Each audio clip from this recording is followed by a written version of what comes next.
পরিষদের কিছু ভাইদের আমি দেখলাম আমাদের ডিপ্লোমা ইঞ্জিনিয়ারিং ব্যবস্থা নিয়ে মিথ্যাচার করতেছেন।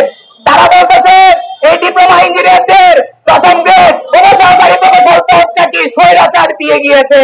তাদের উদ্দেশ্যে আমি বলতে চাই, আপনারা ৭৮-এর চেয়েও দেখে আসেন, শহীদ প্রেসিডেন্ট জিয়াউর রহমান আমাদেরকে এই মর্যাদা দিয়ে গিয়েছে। আমরা ৯৪-এর চেয়েও দেখেছি, যেখানে আমাদের প্রথম প্রধানমন্ত্রী বেগম খালেদা জিয়া আমাদেরকে দশম গ্রেডের মর্যাদা দিয়ে গিয়েছে, উপসহকারী প্রকৌশলী পদ দিয়ে গিয়েছে।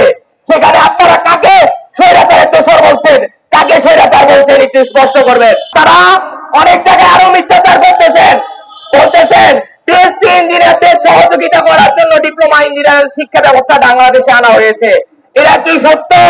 আমি আমার ডিপ্লোমা ইঞ্জিনিয়ার ভাইদেরকে জিজ্ঞেস করতেছি, ডিপ্লোমা ইঞ্জিনিয়ারিং শিক্ষা ব্যবস্থা আগে ছিল না পিএইচডি ইঞ্জিনিয়ারিং ছিল?